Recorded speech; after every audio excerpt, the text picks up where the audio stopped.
Fernandel, parlons du Spoons maintenant. On a dit que le Spoons, c'était en quelque sorte l'histoire de votre vie, qu'en réalité, vous désiriez plutôt faire des films dramatiques. Est-ce vrai? Pas du tout. Le Spoons, c'est une histoire de Marcel Pagnol. Nous avons connu, quand nous tournions à Angèle, un jeune cervelé qui ne pensait qu'au cinéma. Je dois dire d'ailleurs qu'il était un peu fada, comme on dit à Marseille. Et devant la discrétion de ce garçon qui nous regardait tourner, et devant ces questions un peu farfelues, Pagnol en a tiré un scénario, le Spoons. Et pour donner une fin, il a voulu que ce personnage que j'incarnais soit un homme qui aurait voulu faire une carrière dramatique. Mais ça, ce n'est pas mon genre. Moi, je n'ai pas voulu faire une carrière dramatique. D'ailleurs, je n'ai même pas voulu faire une carrière de cinéma. Lorsque j'ai fait du cinéma, j'ai accepté la première fois pour me voir. Et je ne pensais qu'à faire une carrière musicale, vous voyez. C'est pour ça que je dis à mes jeunes camarades, quand ils disent « je veux faire du cinéma », je dis « ne dites jamais ça ». Dites peut-être qu'un jour, je ferai du cinéma. Car moi, je n'avais pas du tout envie. Et le cinéma est venu me chercher au musical. C'est pour ça que j'ai une grande reconnaissance au musical et à ce public fidèle. Car comme je vous le disais tout à l'heure dans notre conversation privée avant d'être devant les téléspectateurs, on pardonne tout à un comique.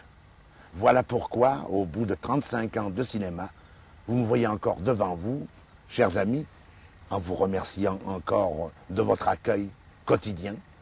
Et je dois dire que si je suis Fernandel depuis 35 ans, enfin depuis 30 ans, mettons que j'ai un grand nom, c'est au public que je le dois. À ce public qui m'a fait confiance au départ.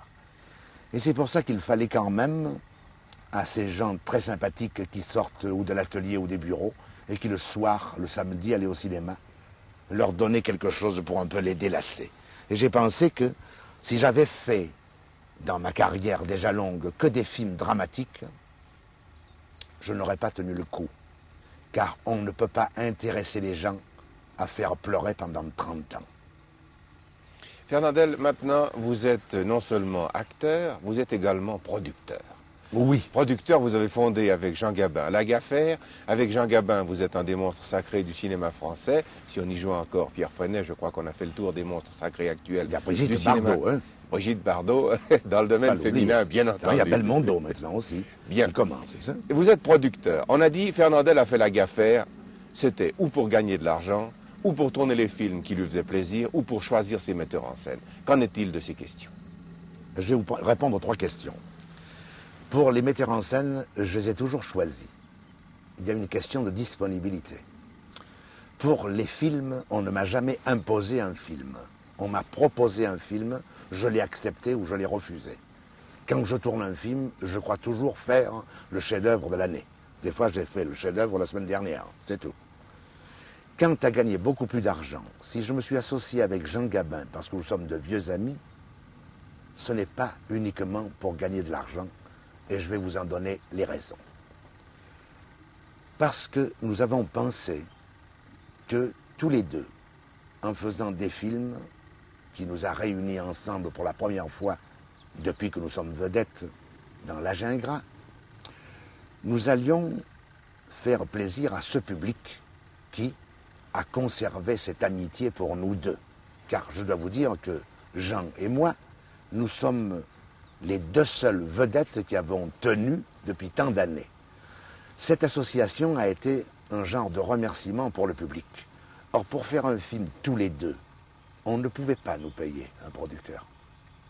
Vous voyez où j'en viens? Ce n'est donc pas pour gagner de l'argent, car L'Âge ingrat, qui a été notre premier film, est sorti sur les écrans français en décembre 1964. Il a fait jusqu'à présent 1 milliard de recettes guichets en France.